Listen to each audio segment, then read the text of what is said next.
ವರ್ಷ ಮಳೆಗಾಲದಲ್ಲಿ ಮಳೆ ಕೈಕೊಟ್ಟ ಪರಿಣಾಮ ನದಿಗಳ ಒಡಲು ಈಗಾಗಲೇ ಬರಿದಾಗಿದೆ. ಇದರ ಪರಿಣಾಮ ಬೆಂಗಳೂರಿನಲ್ಲಿ ವಾಟರ್ ಕ್ರೈಸಿಸ್ ಯಾವ ಮಟ್ಟಿಗೆ ಜನರನ್ನ ಬಾಧಿಸ್ತಾ ಇದೆ ಅನ್ನೋದನ್ನ ನಾವು ನೋಡ್ತಾ ಇದ್ದೀವಿ. ಮೊದಲು ನಮ್ಮ ಏರಿಯಾದಲ್ಲಿ ನೀರಿಗೆ ಸಮಸ್ಯೆ ಇಲ್ಲ ಅಂತಿದ್ದವರು ಈಗ ನಮಗೆ ನೀರು ಬಂದು 10 ದಿನ ಆಗಿದೆ. ಟ್ಯಾಂಕರ್ಗೆ 1000ದಿಂದ 2000 ಕೊಡಬೇಕು, ಎಲ್ಲಿಂದ ನೀರು ತರೋದು ಅಂತ ಆತಂಕಗೊಂಡಿದ್ದಾರೆ. ಬೆಂಗಳೂರಿನ ಬಾಗಲಗುಂಟೆ ಬಳಿ ಇರುವಂತಹ ಪ್ರತಿಷ್ಠಿತ MIE ಲೇಔಟ್ನ ಜನರು ನೀರು ಕೊಡಿ ಅಂತ ಬೀದಿಗಿಳಿದು ಪ್ರತಿಭಟನೆ ಮಾಡುವಂತಹ ಹಂತವನ್ನ ತಲುಪಿದ್ದಾರೆ. ಬೆಂಗಳೂರಿನ ಬಹುತೇಕ ಏರಿಯಾಗಳ ಸಮಸ್ಯೆ ಕೂಡ ಇದೆ. MIE ಲೇಔಟ್ ಕೂಡ ಇದಕ್ಕೆ ಹೊರತಾಗಿಲ್ಲ ಅನ್ನೋದು ಕಂಡು ಬರ್ತಾ ಇದೆ. ಬೆಂಗಳೂರಲ್ಲಿ ನೀರಿಗೋಸ್ಕರ ಹಾಹಾಕಾರ ಮುಂದುವರಿತಾ ಇದೆ. ಬೆಂಗಳೂರಿನ ಹೊರವಲಯ ಅಂದರೆ ಬೆಂಗಳೂರಿಂದ ಸ್ವಲ್ಪ ಹೊರಗೆ ಬಂದರೂ ಅಲ್ಲೂ ಸಹ ನೀರಿಗೆ ವಾಟರ್ ಪ್ಲಾಂಟ್ಗಳಿತ್ತು ಅಥವಾ ವಾಟರ್ ಬಾಡಿಗಳಿದ್ದ ಜಾಗದಲ್ಲೂ ನೀರಿಗೆ ಹಾಹಾಕಾರ ಇದೆ. ಈಗ ನಾನು ಬೆಂಗಳೂರಿನ ದಾಸರಳ್ಳಿ ವಿಧಾನಸಭಾ ಕ್ಷೇತ್ರದ ಬಗಲಗುಂಟೆಯ MIE ಲೇಔಟಲ್ಲಿದ್ದೀನಿ. ಸಾರ್ವಜನಿಕರಿದ್ದಾರೆ. ಸರ್, ಎಷ್ಟು ದಿನ ನೀರು ಇಲ್ಲಿ ಸಮಸ್ಯೆ ಆಗ್ತಿದೆ? ಇಲ್ಲೇನು borewell water, Kaveri water? Sir, Kaveri water ಇದೆ ಸರ್, ಬೋರ್ವೆಲ್ ವಾಟರ್ ಇಲ್ಲ. 4-5 ವರ್ಷದಿಂದನೂ ಸಮಸ್ಯೆ ಇದೆ. ನಾವು ಪ್ರತಿ ಸಾರಿ ಒಂದು 3 ತಿಂಗಳಿಗೆ 2 ತಿಂಗಳಿಗೆ ಒಂದ್ಸಲ ಮನವಿ ಮಾಡ್ತಾನೆ ಇರ್ತೀವಿ, ಸರಿಯಾಗಿ ನೀರು ಬಿಡ್ತಾಯಿಲ್ಲ. ಅವ್ರು ಹೇಳ್ತಾರೆ ಒಂದು ಕಾರಣಗಳು ಹಲವಾರು ಹೇಳ್ತಾರೆ. ನೀರಿನ ಸಮಸ್ಯೆ ಇದೆ, ನಮ್ಗೆ ಇಲ್ಲಿ ನೀರು ಸಪ್ಲೈ ಆಗ್ತಾಯಿಲ್ಲ, ನಾವು ಸಪ್ಲೈ ಆಗಿರೋ ನಿಮಗೆ ಕರೆಕ್ಟಾಗಿ ನೀರು ಕೊಡ್ತಾಯಿದ್ದೀವಿ ಅಂತ ಹೇಳ್ತಾಯಿದ್ರು. ಒಟ್ಟು ತುಂಬ ಕಷ್ಟ ಆಗ್ತದೆ. ಟ್ಯಾಂಕರಲ್ಲಿ ಇವೆಲ್ಲ ಓಡಿಸ್ಕೋಬೇಕು ಅಂದರೆ ಒಂದು ಟ್ಯಾಂಕರ್ಗೆ, ಒಂದು ಟ್ರ್ಯಾಕ್ಟರ್ ಟ್ಯಾಂಕರ್ಗೆ 1000 ರೂಪಾಯಿ ಕೇಳ್ತಾರೆ. ತುಂಬ ಸಮಸ್ಯೆ. ಇದಕ್ಕೆ ದಯವಿಟ್ಟು ನಮಗೆ ಪರಿಹಾರ ಕೊಡಬೇಕು ಅಂತ ನಿಮ್ಮಲ್ಲಿ ಮನವಿ ಮಾಡ್ಕೊತಾ ಇದ್ದೀವಿ ಸರ್. ಎಷ್ಟು ಮನೆಗಳಿದೆ ಸರ್ ಈ ಲೇಔಟಲ್ಲಿ? ಎಷ್ಟು ಮನೆಗಳಿಗೆ ಸಮಸ್ಯೆ ಆಗ್ತಿದೆ ಈಗ? ಸರಿ, ತುಂಬ ಮನೆಗಳಿದೆ.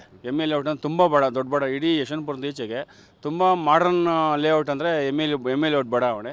ಆಮೇಲೆ ಇಲ್ಲಿಂದ ಕಾಸ್ಟ್ ಎಲ್ಲ ಒಂದು ಪರ್ ಸ್ಕ್ವೇರ್ ಫೀಟು 10,000 12,000 ರೇಂಜಲ್ಲಿದೆ. ತುಂಬ ಕಾಸ್ಟ್ಲಿ ಮನೆಗಳು ಮತ್ತು ತುಂಬ ದೊಡ್ಡ ರೋಡ್ಸು ಎಲ್ಲ ವೈಡು ತುಂಬ ಚೆನ್ನಾಗಿದೆ, ಎಲ್ಲ ಮಾಡಿದ್ದಾರೆ.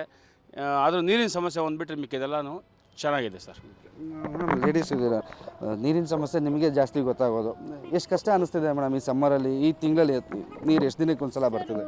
2 ಮಂತ್ಸಿಂದ ಅಂತೂ ನಮಗೆ ನೀರೇ ಬಿಟ್ಟಿಲ್ಲ ಸರ್. ನೀರೇ ಬಿಡಲ್ಲ.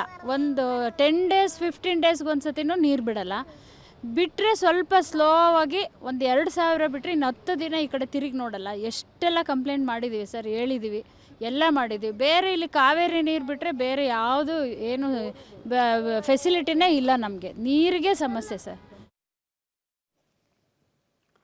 ಬೆಂಗಳೂರಿನಲ್ಲಿ ನೀರಿನ ಅಭಾವ ಯಾವ ಮಟ್ಟಿಗಿದೆ ಅನ್ನೋದನ್ನ ಈಗಷ್ಟೇ ನೀವು ನೋಡ್ತಾ ಇದ್ರಿ. ಇನ್ನೊಂದು ಕಡೆಗೆ ಕುಡಿಯೋ ನೀರಿನ ಸಮಸ್ಯೆ ಎದುರಾಗಿ ನೀರು ಪೂರೈಕೆಯಲ್ಲಿ ಕೂಡ ಭಾರಿ ವ್ಯತ್ಯಯ ಆಗ್ತಾ ಇದೆ. ಟ್ಯಾಂಕರ್ ಮಾಫಿಯಾ ಕೂಡ ಇದರಲ್ಲಿ ಜೋರಾಗಿ ಕೆಲಸ ಮಾಡ್ತಾ ಇದ್ದು, ಟ್ಯಾಂಕರ್ ಮಾಫಿಯಾಕ್ಕೆ ಕಡಿವಾಣ ಹಾಕುವ ನಿಟ್ಟಿನಲ್ಲಿ ನಾನಾ ಕ್ರಮಗಳನ್ನ ಕೈಗೊಳ್ಳಲಾಗ್ತಾ ಇದೆ. ಅದರಲ್ಲಿ ಪ್ರಮುಖವಾಗಿ ಟ್ಯಾಂಕರ್ಗಳಿಗೆ ದರ ನಿಗದಿ ಮಾಡಿದ್ದಾರೆ. 6000 ಲೀಟರ್ ಟ್ಯಾಂಕರ್ಗೆ 600 ರೂಪಾಯಿಯಂತೆ ಕಿಲೋಮೀಟರ್ ವೈಸ್ ದರವನ್ನು ಫಿಕ್ಸ್ ಮಾಡಿದ್ದಾರೆ. 6000 ಲೀಟರ್ ದರ ನಿಗದಿ ಬೆನ್ನಲ್ಲೇ ಈಗ 22,000 ಟ್ಯಾಂಕರ್ ಅಂದರೆ ಲೀಟರ್ ಟ್ಯಾಂಕರ್ಗೆ ನೀರಿನ ದರ ನಿಗದಿ ಮಾಡೋದಕ್ಕೆ ಜಲಮಂಡಳಿ ಮುಂದಾಗಿದೆ. ಪ್ರಮುಖವಾಗಿ ಖಾಸಗಿ ಟ್ಯಾಂಕರ್ಗಳನ್ನು ಜಲಮಂಡಳಿ ಸುಪರ್ತಿಗೆ ತೆಗೆದುಕೊಳ್ತಾ ಇರೋ ಬೆನ್ನಲ್ಲೇ ಹಾಲಿನ ಟ್ಯಾಂಕರ್ ಮಾದರಿಯ ಟ್ಯಾಂಕರ್ಗಳಿಗೆ ದರ ನಿಗದಿ ಮಾಡೋದಕ್ಕೆ ಜಲಮಂಡಳಿ ಮುಂದಾಗಿದೆ. ಅದರಲ್ಲೂ ತಾಂತ್ರಿಕ ಸಲಹಾ ಸಮಿತಿಯಿಂದ ವರದಿಯನ್ನು ಕೇಳಿದೆ. 22,000 ಲೀಟರ್ ಟ್ಯಾಂಕರ್ಗಳಿಗೆ ಇಂದು ದರ ನಿಗದಿ ಫೈನಲ್ ಆಗೋ ಸಾಧ್ಯತೆ ಇದ್ದು, 22,000 ಲೀಟರ್ ಟ್ಯಾಂಕರ್ಗೆ ಎಷ್ಟು ದರ ನಿಗದಿ ಮಾಡಬಹುದು ಅನ್ನೋದನ್ನ ನೋಡೋದಾದ್ರೆ ಅದಕ್ಕೆ ಸಂಬಂಧಪಟ್ಟಂತಹ ಡೀಟೇಲ್ಸ್ ನೀವು ನೋಡ್ತಾ ಇದ್ದೀರಾ. 22,000 ಲೀಟರ್ ಟ್ಯಾಂಕರ್ ನೀರಿಗೆ ದರ ನಿಗದಿ ಬಗ್ಗೆ ಚಿಂತನೆ ಆಗ್ತಾ ಇದೆಯಲ್ಲ, ಅದರಲ್ಲಿ ಪ್ರಮುಖವಾಗಿ 2,300 ರೂಪಾಯಿಗಳನ್ನ ಫಿಕ್ಸ್ ಮಾಡಬೇಕು ಅಂತ ಯೋಚನೆಯಲ್ಲಿ ಇದ್ದಾರಂತೆ. 6 ಕಿಲೋಮೀಟರ್ ರೇಡಿಯಸ್ ಒಳಗೆ ಬರೋದಾದ್ರೆ 2,300 ರೂಪಾಯಿ, ಅದು 22,000 ಲೀಟರ್ ಟ್ಯಾಂಕರ್ಗೆ. ಇನ್ನು 10 ಕಿಲೋಮೀಟರ್ ವ್ಯಾಪ್ತಿಯಲ್ಲಿ ನೋಡೋದಾದ್ರೆ ನಾವು 22,000 ಲೀಟರ್ ಟ್ಯಾಂಕರ್ಗೆ 3,000 ರೂಪಾಯಿ ದರವನ್ನು ನಿಗದಿ ಮಾಡುವಂತಹ ಚಾನ್ಸಸ್ ಇದೆ. ಅಂದರೆ 700 ರೂಪಾಯಿ ಡಿಫ್ರೆನ್ಸ್ ಬರಬಹುದು. ಈ ರೀತಿ ಒಂದು ರಿಪೋರ್ಟ್ ಅನ್ನ ಸಬ್ಮಿಟ್ ಮಾಡೋದಕ್ಕೆ ಅಂತ ಹೇಳಿ ತಯಾರಿಗಳಾಗ್ತಾ ಇರೋದು ತಿಳಿದು ಬರ್ತಾ ಇದೆ. ಈಗಾಗಲೇ ಮೊದಲ ಹಂತದಲ್ಲಿ ದರ ನಿಗದಿ ಮಾಡಲಾಗಿತ್ತು 6,000 ಲೀಟರ್ ಟ್ಯಾಂಕರ್ ನೀರಿನ ವಿಚಾರಕ್ಕೆ ಸಂಬಂಧಪಟ್ಟಂತೆ. ಈಗ 22,000 ಲೀಟರ್ ಟ್ಯಾಂಕರ್ಗೂ ಈಗ ರೇಟ್ ಫಿಕ್ಸ್ ಮಾಡೋದಕ್ಕೆ ಯೋಚನೆ ಆಗ್ತಾ ಇದೆ. ಇಂಡಿಯನ್ ಪ್ರೀಮಿಯರ್ ಲೀಗ್ ಉದ್ಘಾಟನಾ ಪಂದ್ಯದಲ್ಲಿ ಚೆನ್ನೈ ಸೂಪರ್ ಕಿಂಗ್ಸ್ ಹಾಗೂ ರಾಯಲ್ ಚಾಲೆಂಜರ್ಸ್ ಬೆಂಗಳೂರು ತಂಡಗಳು ಮುಖಾಮುಖಿಯಾಗಲಿದೆ. ರಾಯಲ್ ಚಾಲೆಂಜರ್ಸ್ ಬೆಂಗಳೂರು ಕೂಡ ಬಲಿಷ್ಠ ಬ್ಯಾಟಿಂಗ್ ಕ್ರಮಾಂಕವನ್ನು ಹೊಂದಿರುವುದು ಅಭಿಮಾನಿಗಳಲ್ಲಿ ನಿರೀಕ್ಷೆಯನ್ನು ದುಪ್ಪಟ್ಟಾಗಿಸಿದೆ.